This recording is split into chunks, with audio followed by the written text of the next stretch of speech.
आध्यात्मिक यात्रा चैनल पर आप सभी प्यारे शिव भक्तों का स्वागत है। आज हम विद्येश्वर संहिता का 11वां अध्याय शिवलिंग की स्थापना और पूजन विधि का वर्णन इसको हृदयंगम करेंगे। ऋषियों ने पूछा, सूत जी, शिवलिंग की स्थापना कैसे करनी चाहिए तथा उसकी पूजा कैसे, किस काल में तथा किस द्रव्य द्वारा करनी चाहिए। सूत जी ने कहा, महर्षियों, मैं तुम लोगों के लिए इस विषय का वर्णन करता हूँ, इसे ध्यान से सुनो और समझो। अनुकूल एवं शुभ समय में किसी पवित्र तीर्थ में, नदी के तट पर, ऐसी जगह पर शिवलिंग की स्थापना करनी चाहिए जहाँ रोज पूजन कर सके। पार्थिव द्रव्य, जलमय द्रव्य से तथा तेजस द्रव्य से पूजन करने से उपासक को पूजन का पूरा फल प्राप्त होता है। शुभ लक्षणों में पूजा करने पर यह तुरंत फल देने वाला है। चल प्रतिष्ठा के लिए छोटा शिवलिंग श्रेष्ठ माना जाता है। अचल प्रतिष्ठा हेतु बड़ा शिवलिंग अच्छा रहता है। शिवलिंग की पीठ सहित स्थापना करनी चाहिए।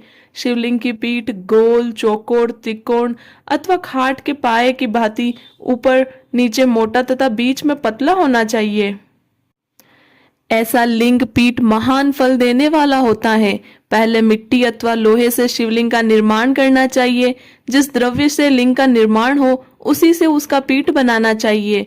यही अचल प्रतिष्ठा वाले शिवलिंग की विशेषता है। चल प्रतिष्ठा वाले शिवलिंग में लिंग व प्रतिष्ठा एक ही तत्व से बनानी चाहिए। लिंग की लंबाई स्थापना करने वाले मनुष्य के 12 अंगुल के बराबर होनी चाहिए। इससे कम होने पर फल भी कम प्राप्त होता है, परंतु 12 अंगुल से लंबाई अधिक भी हो सकती है। चल लिंग में लंबाई स्थापना करने वाले के 1 अंगुल के बराबर होनी चाहिए, उससे कम नहीं।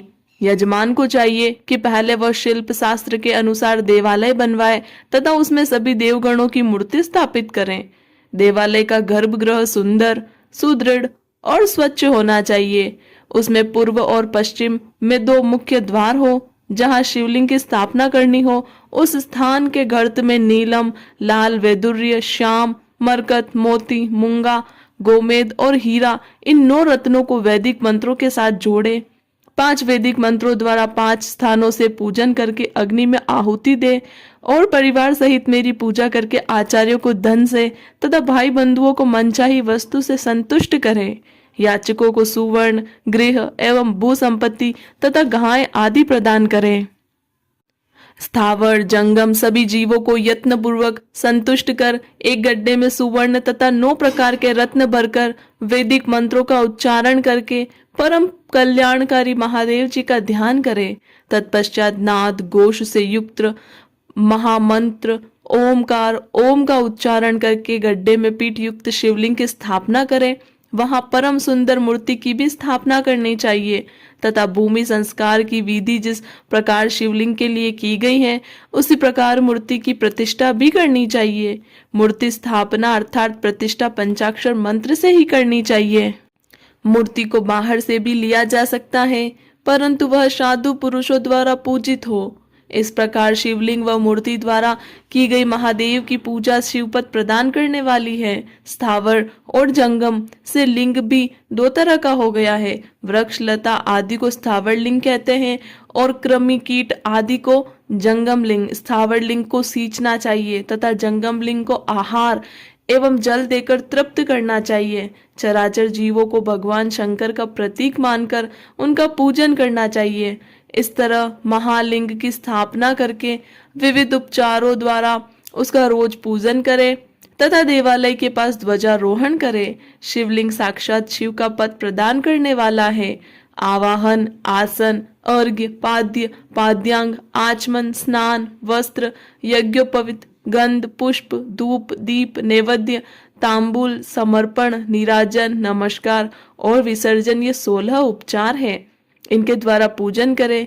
इस तरह किया गया भगवान शिव का पूजन शिवपद की प्राप्ति कराने वाला है। सभी शिवलिंगों की स्थापना के उपरांत चाहे वे मनुष्य द्वारा स्थापित, ऋषियों या देवताओं द्वारा अथवा अपने आप प्रकट हुए हो, सभी का उपयुक्त विधि से पूजन करना चाहिए, तभी फल प्राप्त होता है। उसकी परिक्रमा और नमस्कार करने से शिवपद की प्राप्ति होती है। शिवलिंग का नियम पूर्वक दर्शन भी कल्याणकारी होता है। मिट्टी, आटा, गाय के गोबर, फूल, कनेर, पुष्प, फल, गुड़, मक्खन, भस्म अथवा अन्न से शिवलिंग बनाकर प्रतिदिन पूजन करें तथा प्रतिदिन 10,000 प्रणव मंत्रों का जाप करें अथवा दोनों संध्याओं के समय 1 सहस्त्र प्रणव मंत्रों का जाप करें। इससे भी शिव पद की प्राप्ति होती है। जब काल में प्रणव मंत्र का उच्चारण मन की शुद्धि करता है। नाद और बिंदु से युक्त ओमकार को कुछ विद्वान समान प्रणव कहते हैं।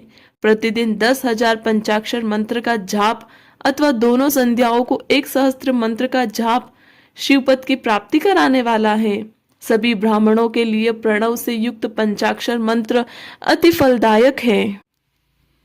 कलश से किया गया स्नान, मंत्र की दीक्षा, मातृकाओं का न्यास, सत्य से पवित्र अंतःकरण, ब्राह्मण तथा ज्ञानी गुरु सभी को उत्तम माना गया है। पंचाक्षर मंत्र का 5 करोड़ जाप करने से मनुष्य भगवान शिव के समान हो जाता है। 1, 2, 3 अथवा 4 करोड़ जाप करके मनुष्य क्रमशः ब्रह्मा, विष्णु, रुद्र तथा महेश्वर का पद प्राप्त कर लेता है।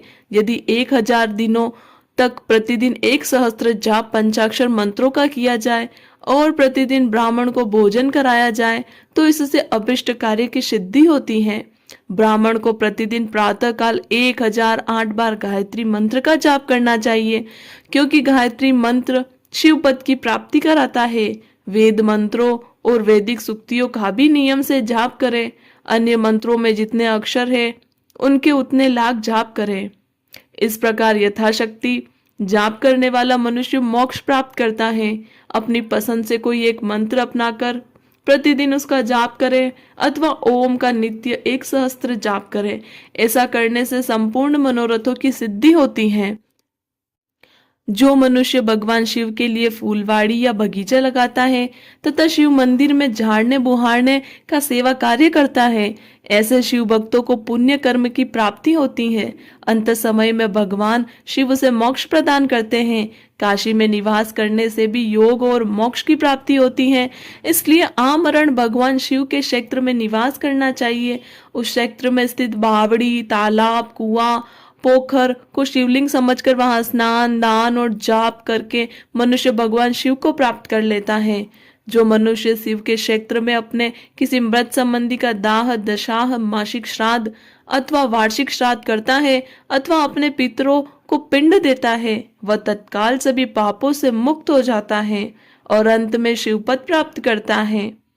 लोक में अपने वर्ण के अनुसार आचरण करने व सदाचार का पालन करने से शिव पद की प्राप्ति होती है। निष्काम भाव से किया गया अभिष्ट फल देने वाला एवं शिवपद प्रदान करने वाला होता है। दिन के प्रातः, मध्याह्न और साय 3 भाग होते हैं। इनमें सभी को एक एक प्रकार के कर्म का प्रतिपादन करना चाहिए। प्रातः काल रोजाना दैनिक शास्त्र कर्म, मध्याह्न सकाम कर्म और सायकाल शांति कर्म के लिए पूजन करना चाहिए। इसी प्रकार रात्रि में 4 प्रहर होते हैं। उनमें से बीच के 2 प्रहर निशित काल कहलाते हैं। इसी काल में पूजा करनी चाहिए, क्योंकि यह पूजा अभिष्ट फल देने वाली है। कलयुग में कर्म द्वारा ही फल की सिद्धि होगी। इस प्रकार विधि पूर्वक और समयानुसार भगवान शिव का पूजन करने वाले मनुष्य को अपने कर्मों का पूरा फल मिलता है। ऋषियों ने कहा, सूत जी, ऐसे पुण्य क्षेत्र कौन कौन से हैं जिनका आश्रय लेकर सभी स्त्री पुरुष शिवपद को प्राप्त कर ले? कृपया कर हमें बताइए। इसके बारे में हम अगली वीडियो में जानेंगे। हर हर महादेव।